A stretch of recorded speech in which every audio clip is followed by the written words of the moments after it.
distinguished delegates, may I kindly request you to take your seats. Excellencies, delegates, may I kindly request you.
COP is a pivotal moment where parties and non-party stakeholders gather to exchange perspectives on enabling ambitions on climate action and a run-up to COP29. My name is Cecilia Kinuthia Jenga, and I have the honor to moderate this opening session of pre-COP29.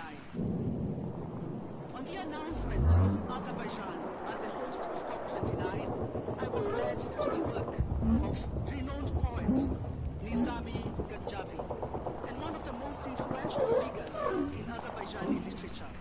His works date back to the 12th century and continue to captivate readers with their lyrics, beauty, vivid imagery, and profound wisdom. Nizami Ganjavi poems often deal with universal issues like love, passion, faith, and morality, leaving an indelible mark on Azerbaijani literature and beyond.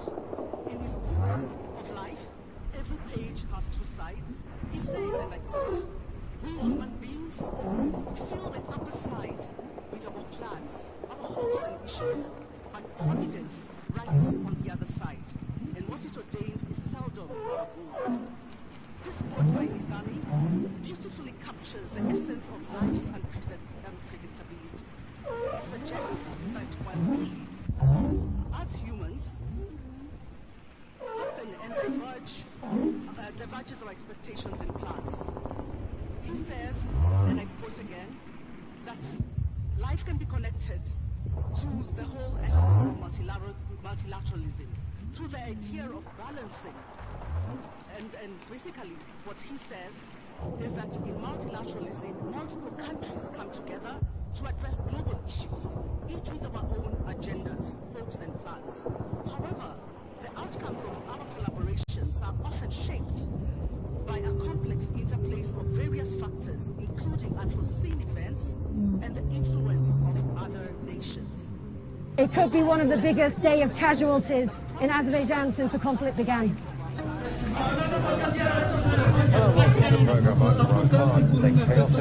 Опасность есть впереди, еду я по моим же стопам сделаю.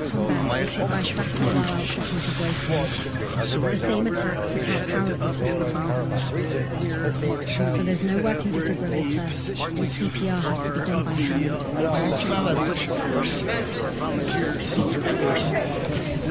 Despite staff trying for over 30 minutes in safety, Of the militia, and he told us where he steps, we step because it's long. But then, as if following some arcane tradition, soon forgotten.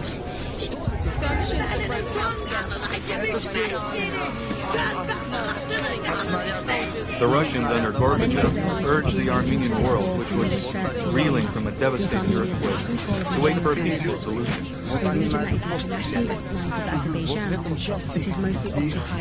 The Armenians of Artsakh, however, decided that they were the captains of their fate and defended themselves.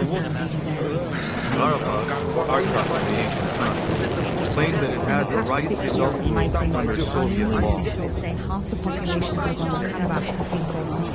Azerbaijan claimed the territory was under its sovereign jurisdiction. For a time, the tides of war turned against the 150,000 Armenians, losing much of their land to Azerbaijan in 1992. But the tide shifted again in 1993, partly due to changing politics within Azerbaijan and a politically unstable Russia, allowing the inhabitants to reclaim their own territory and create security zones at Lachin,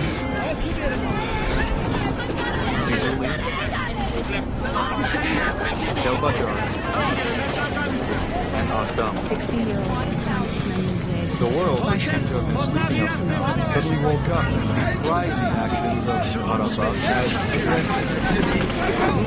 Oil money helped Azerbaijan win some political support within the United Nations and the West, as well as military. U.S. oil companies sent mercenaries to train there too. Even Afghanistan sent Mujahideen mercenaries. Turkey, a NATO ally with its own ethnic conflict, had laid claims to Armenian sending aid to Azerbaijan, and create a corridor between all. Russia gave very Armenia,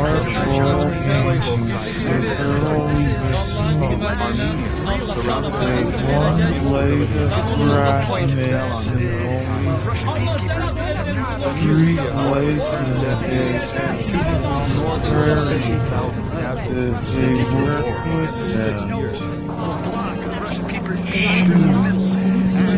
Something like Lapland, no shoes. They are so shut out, belted about. Every way enclosed, surrounded, and made under island by the ocean. What was once very scarce and table small clams will sometimes be found appearing. Sentencing for a novel and primal cuts. Oil. On one side hung a very large oil dainty so thoroughly besmoked, and every wager faced, that in the unequal cross lights by which you viewed it was only by diligent study and a series of systematic visits to it, and careful inquiry of the neighbors, that you could anyway arrive at an understanding of its purpose.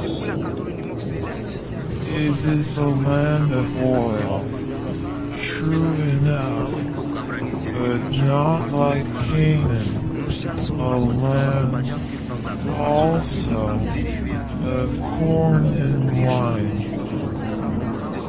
You must go to New Bedford to see a brilliant way, for, they say, they have reservoirs of oil in every house, and every night recklessly burn their lengths in spermaceti candles. And now behold Jonah taken up as an anchor and dropped into the sea, when instantly an oily calmness floats out from the east, and the sea is still, as Jonah carries down the gale with him, leaving smooth water behind. Woe to him who seeks to pour oil upon the waters when God has brewed them into a gale. Some games and whites will tell you that they have to plant weeds there. They don't grow naturally, that they import Canada thistles, that they have to send beyond seas for a file to stop a leak in an oil cask. The pieces of wood in Nantucket are carried about like bits of the true cross in Rome. The people there plant toadstools before their houses to get under the shade in summertime. That one blade of grass makes an oasis. 3 blades in a day as walk the prairies, that they wear quicksand. Shoes. Something like Laplanders snowshoes, that they are so shut up, belted about, every way enclosed, surrounded, and made an utter island by the ocean, that to their very chairs and tables small clams will sometimes be found adhering, as to the backs of sea turtles. But it was startling to see this excellent-hearted Quakeress coming on board, as she did the last day, with a long oil ladle in one hand, and a still longer whaling lance in the other. Certain I am, however, that the King's head is solemnly oiled at his coronation, even as the head of salad. But the only thing to be considered here is just what kind of oil is used at coronation. Certainly it cannot be olive oil, nor castor oil, nor bear's oil, nor train oil, nor cod liver oil. What then can it possibly be but sperm oil in its unmanufactured, undiluted state, the sweetest of all oils some centuries ago, when the sperm whale was almost wholly unknown in his own proper individuality, and when his oil was only accidentally obtained from the stranded fish. In those days spermaceti, it would seem, was popularly supposed to be derived from a creature identical with the one then known in England as the Greenland or right whale. It yields the article commonly known as whalebone or baleen, and the oil specially known as whale oil, an inferior article in commerce. His oil is not very valuable. He swims in herds. He is never regularly hunted, though his oil is considerable in quantity and pretty good for life. When not more profitably employed, the sperm whale hunters sometimes capture the hyena whale to keep up their supply of cheap oil for domestic employment as some frugal housekeepers, in the absence of company, and quite alone by themselves, burn unsavory tallow instead of odorous wax. Though their blubber is very thin, some of these whales will yield you upwards of 30 gallons of oil. His oil is very superior, clear, and fine, but there is little of it, and he is seldom hunted.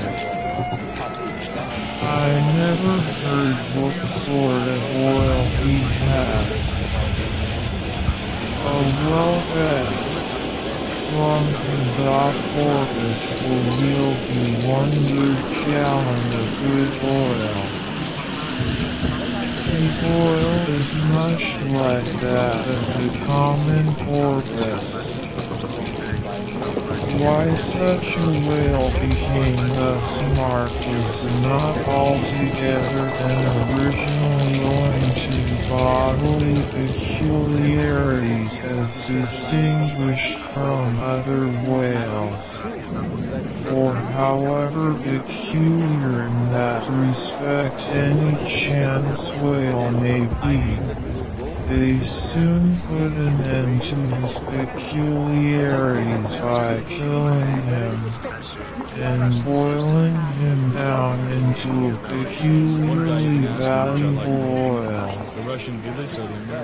The raw gold cup of sperm oil. My hero, sentencing or the haunted eyebrow of a missaid fling, turning to that woody bone. But up in his oil jacket, there is now calmly smoking his pipe in the rain. Mr.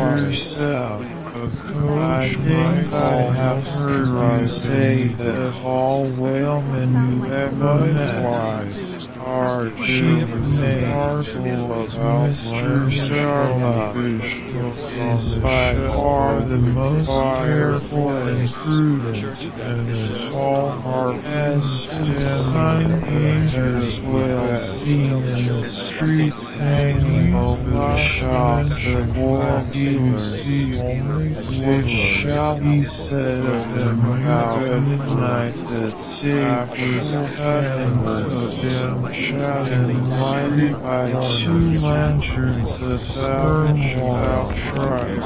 Of how these two areas he suffered was casting head. As if the capstone were a sideboard flung out of the belly. We all know how they live on whales, and have rare old vintages of prime old train oil being sold. In the long dry watches of the night, it is a common thing for the seamen to dip their ship biscuit into the huge oil pots and let them fry there a while. Assuming the blubber to be the skin of the whale, then, when this skin, as in the case of a very large sperm whale, will yield the bulk of 100 barrels of oil, and when it is considered that, in quantity, or rather weight, that oil, in its expressed state, is only 3/4, and not the entire substance of the coat. Some idea may hence be had of the enormousness of that animated mass, a mere part of whose mere integument yields such a lake of liquid as that. Look at that hanging lower lip. What a huge sultan pout is there. A sultan pout, by carpenter's measurement, about 20 feet long and 5 feet deep. A sultan pout that will yield you some 500 gallons of oil and more. This particular tunnel now before us, at a passing glance I should say it was a 6-barreler, that is, it will yield you about that amount of oil. Finally, though, as will soon be revealed, its contents partly comprise of most delicate oil, yet you are now to be apprised of the nature of the substance which so impregnably invests all that apparent effeminacy.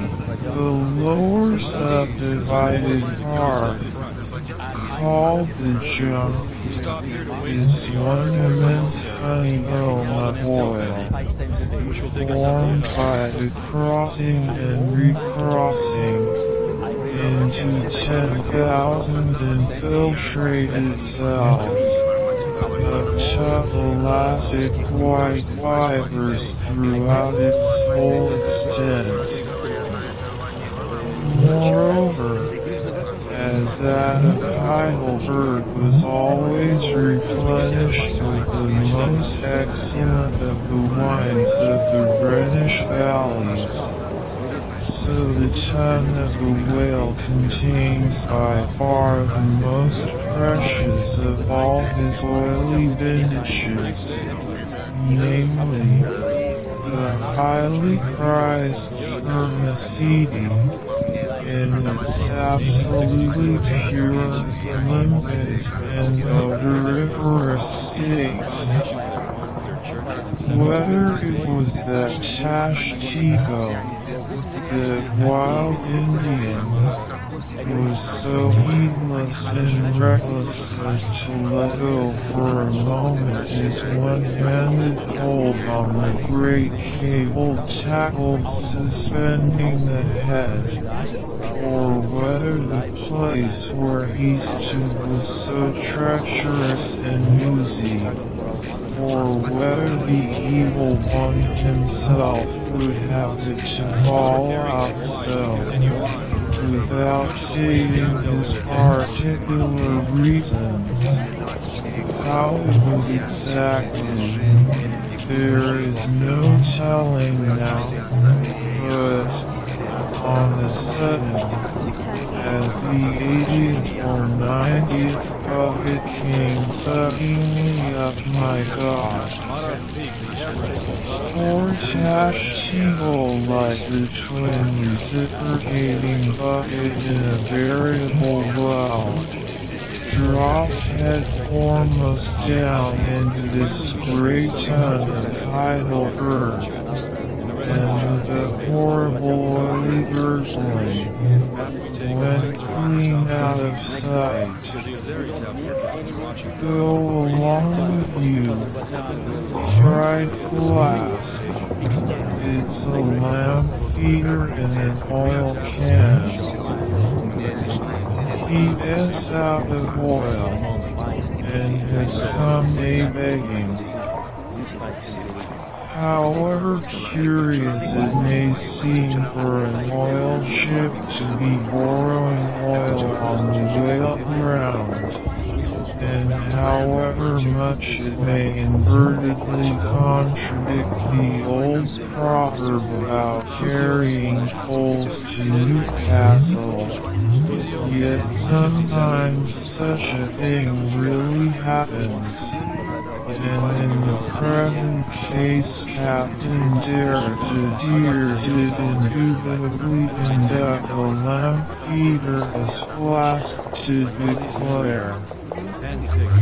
As he mounted the deck, Ahab abruptly accosted him, without at all heeding what he had in his hand.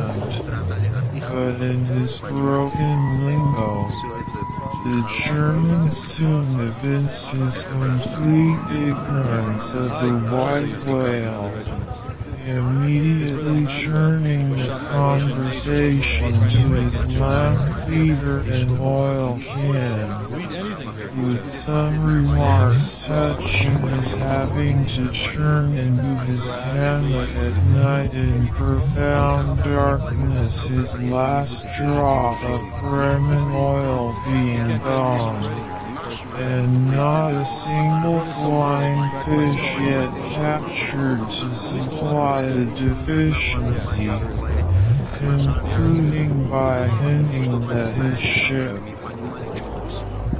was indeed what in the fishery is technically called a clean one, that is, an empty one, well deserving the name of Jungfrau of the Virgin.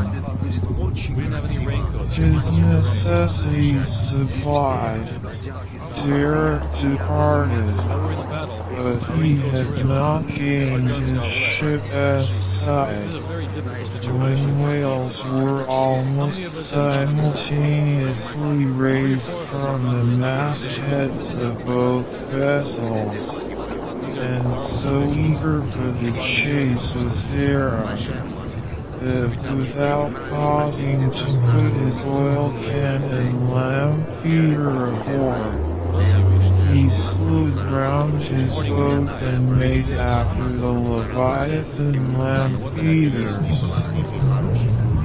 At this moment Derek was in the act of pitching his lamp feeder at the advancing boats, and also his oil can, perhaps with the double view of retarding his rival's way, and at the same time economically accelerating his own by the momentary impetus of the backward toss.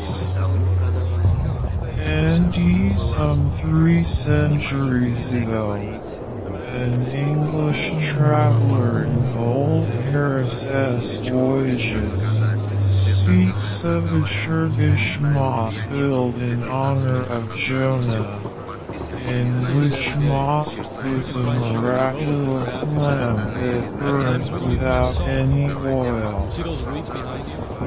Nor is it to be doubted that such a procedure can do no harm.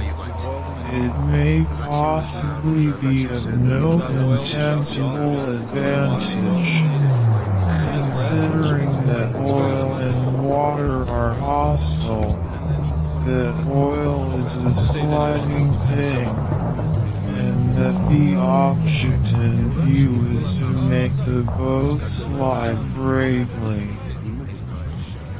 Now when these 4 sunburnt mariners, barefooted, and with their trousers rolled high up on their gilly legs, had wearily hauled their fat fish high and dry, promising themselves a good 150 pounds from precious oil and bone, and in fantasy sipping rare tea with their wives, and good ale with their cronies, upon the strength of their respective shares, up steps a very learned and most Christian and charitable gentleman, with a copy of Blackstone under his arm, and laying it upon the whale's head, he says, hands off. This fish, my master's, is a fast fish. I see that it's the Lord Warden-esque. And everything I've learned. Yet are there those who will still do it, notwithstanding the fact that the oil obtained from such subjects is of a very inferior quality, and by no means of the nature of Atara roast. In truth, it turned out to be one of those problematical whales that seem to dry up and die with a sort of prodigious dyspepsia or indigestion, leaving their defunct bodies almost entirely bankrupt of anything like oil. He said I'm neither Arena nor Zara. there's a pretty fellow. A wise man doesn't fight Now, on soil. he banteringly laughs, Says I can't get involved.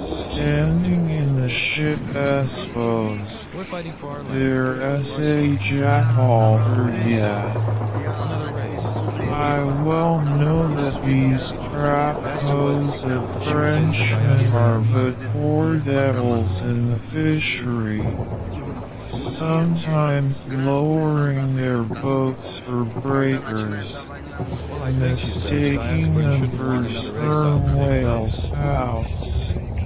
Yes, and sometimes sailing from their port with their holds full of boxes of tallow candles and cases of snuffers, foreseeing that all the oil they will get won't be enough to dip the Captain Eswick into.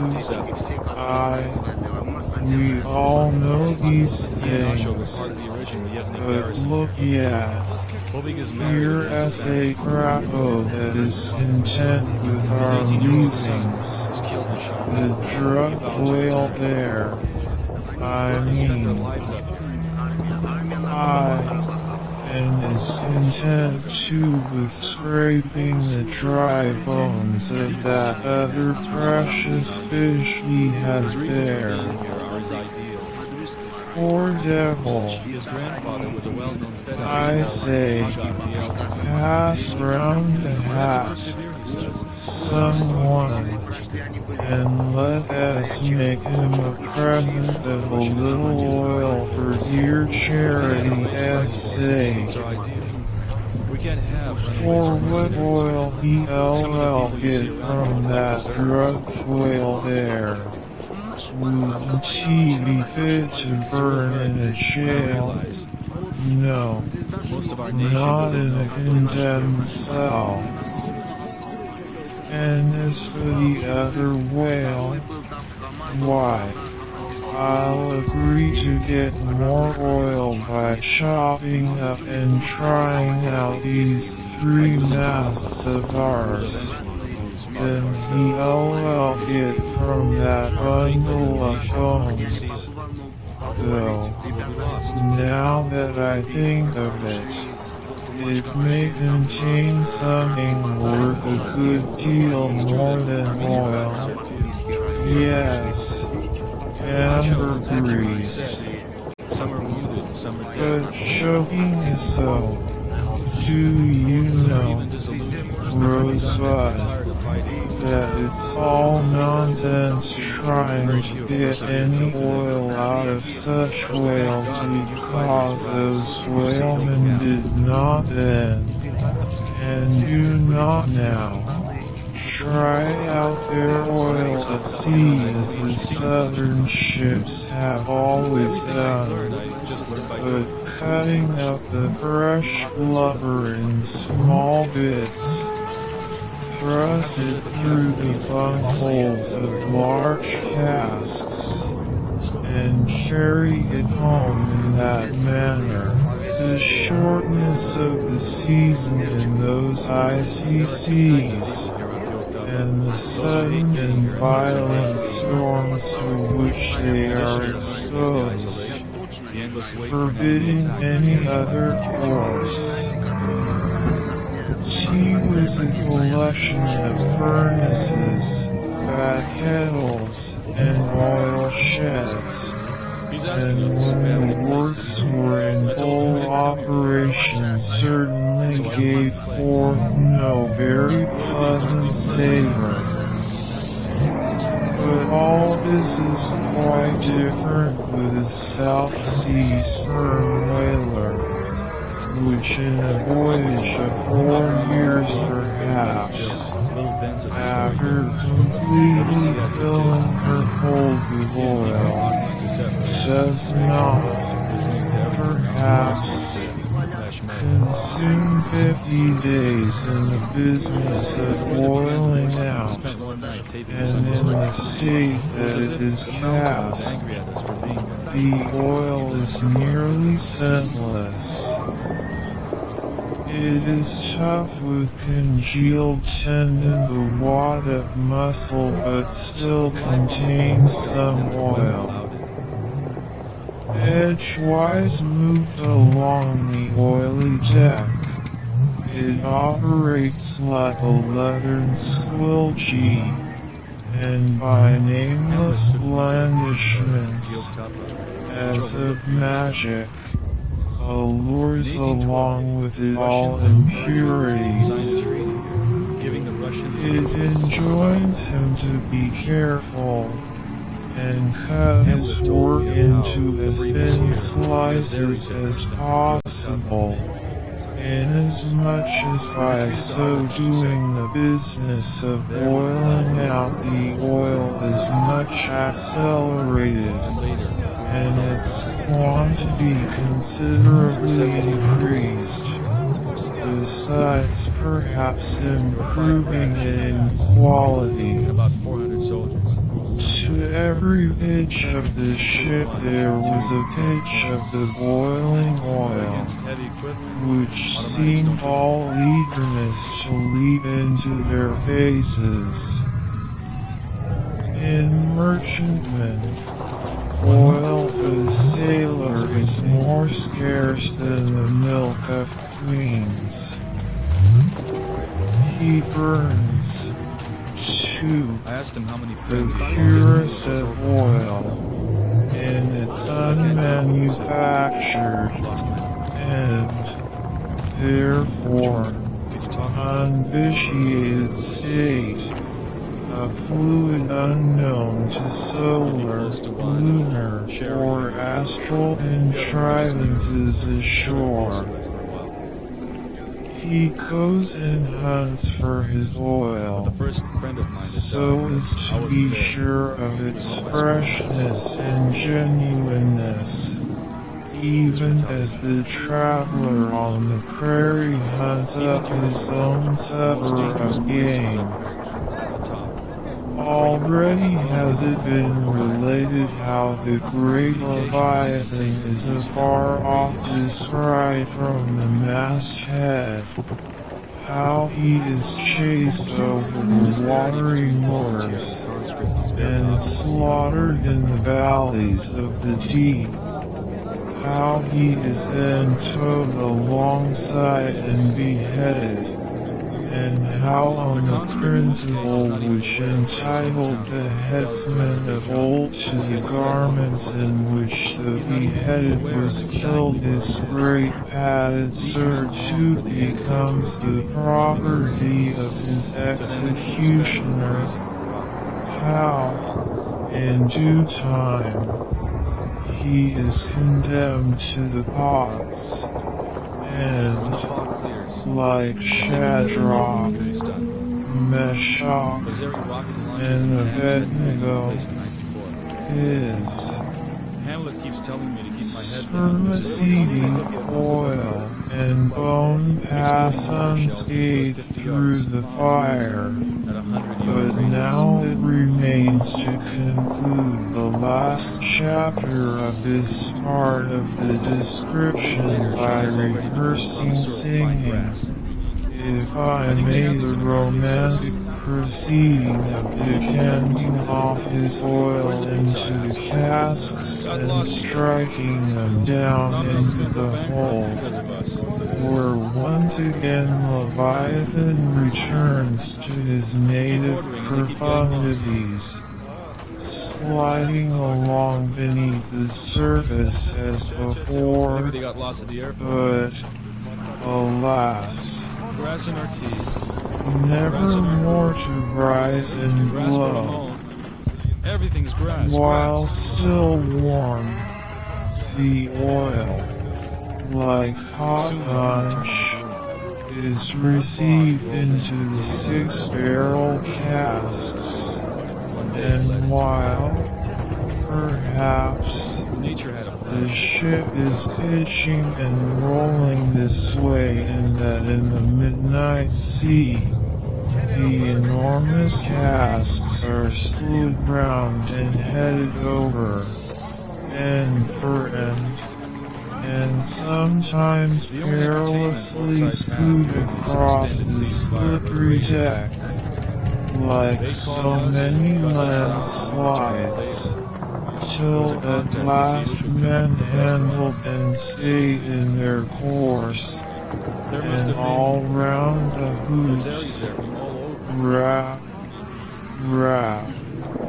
go as many hammers as can play upon them. For now, ex officio, every sailor is a cooper. One day the flanks stream with freshets of blood and oil. On the sacred quarter-deck, enormous masses of the whale's head are profanely piled.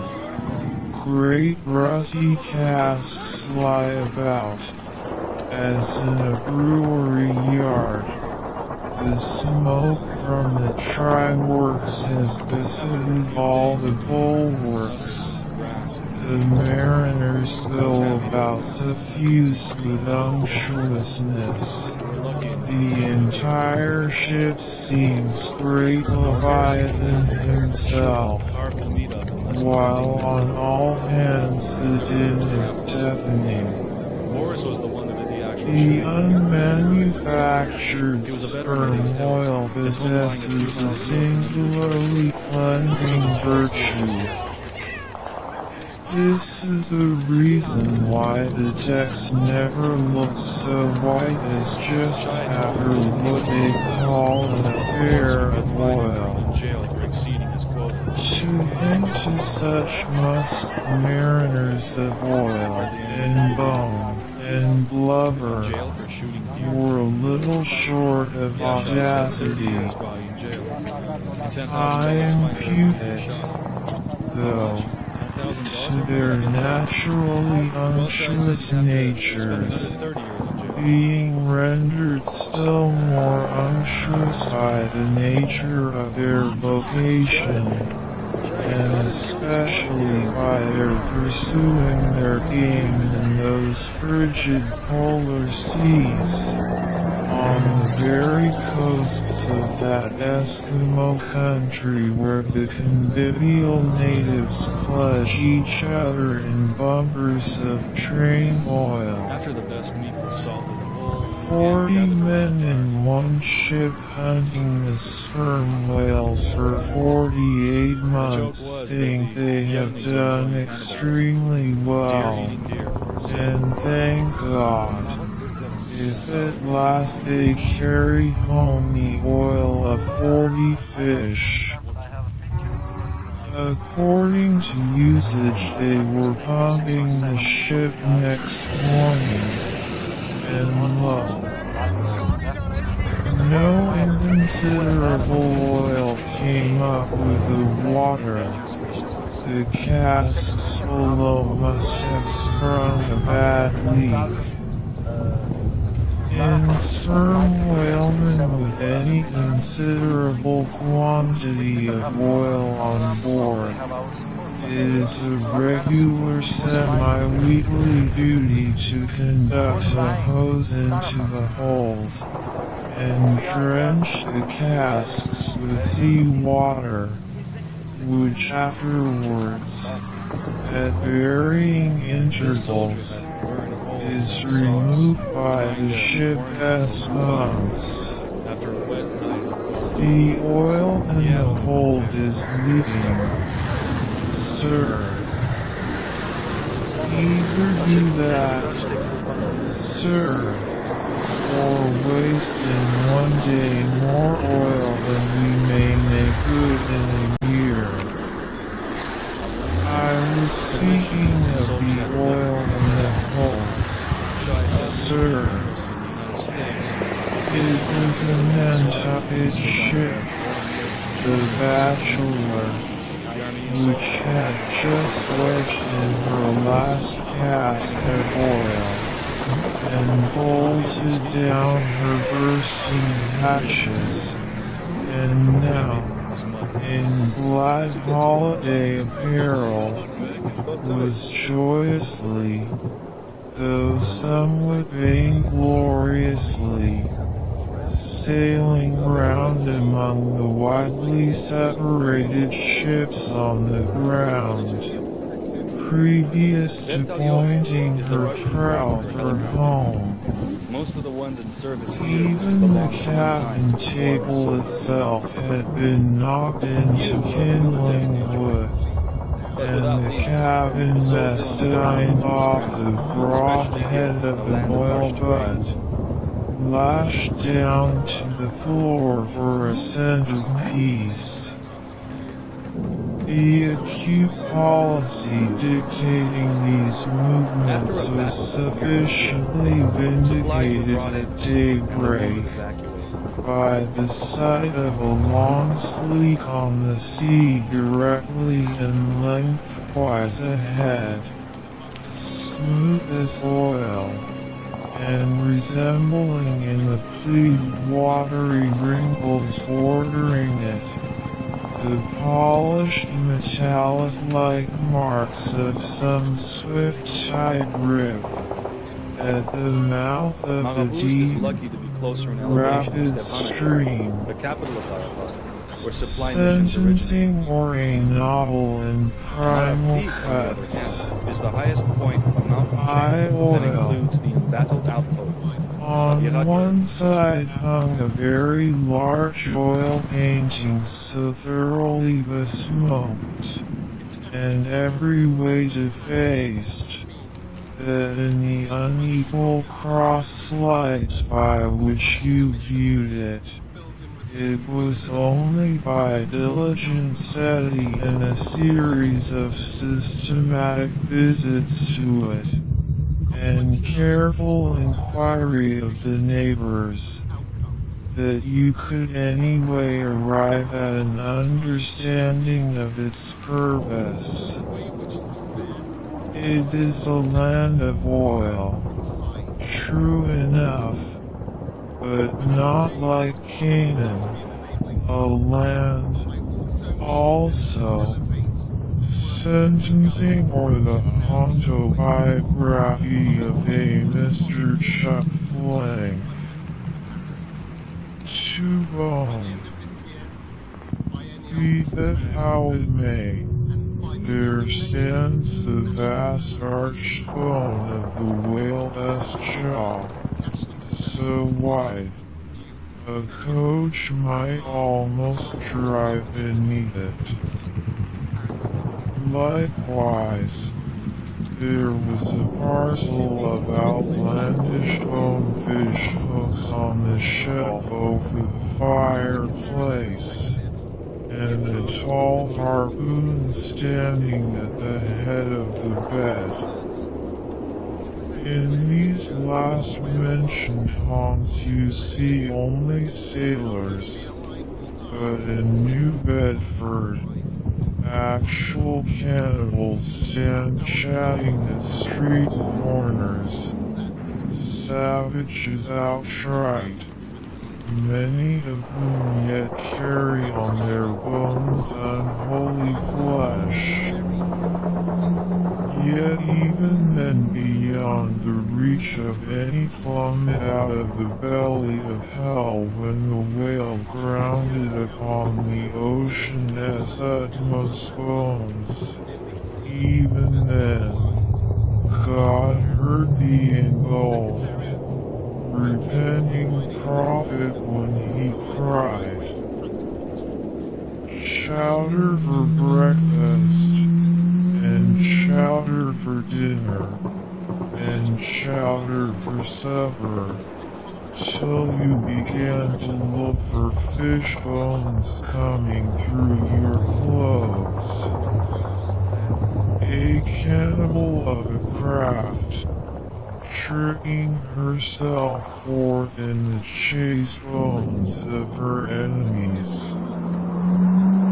It was of a conical shape, some 10 feet high, consisting of a long, huge slabs of limber black bone taken from the middle and highest part of the jaws of the right whale.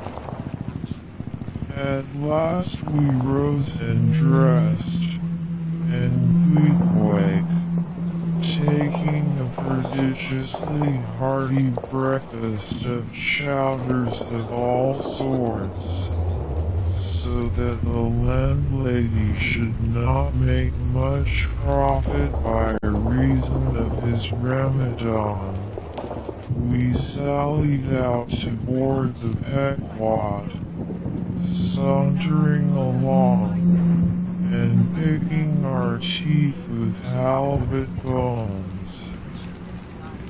Every once in a while Pelham came hobbling out of his whalebone den, roaring at the men down the hatchways, roaring up to the riggers at the masthead, and then concluded by roaring back into his wigwam. As I hinted before, this whalebone marquee was never pitched except in port, and on board the Pequod, for 30 years. The order to strike the tent was well known to be the next thing to heaving up the anchor.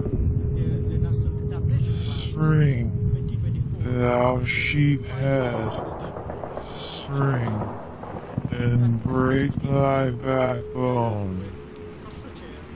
In one of the mighty triumphs given to a Roman general upon his entering the world as capital, the bones of a whale, brought all the way from the Syrian coast, were the most conspicuous object in the symbol procession. Tashtigo S.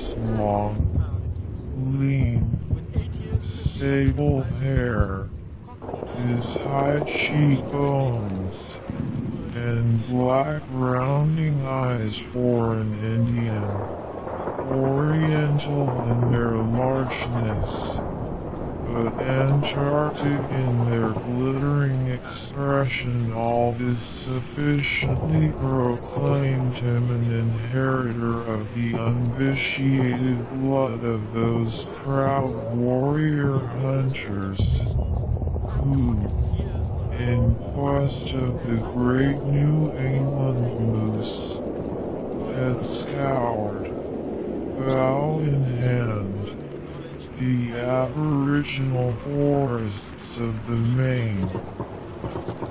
It had previously come to me that this ivory lake had at sea been fashioned from the polished bone of the sperm whale's jaw. His bone lay steaded in that hole, one arm elevated, and holding by a shroud, Captain Ahab stood erect, looking straight out beyond the ship's ever-pitching prow. It flashed like a bleached bone.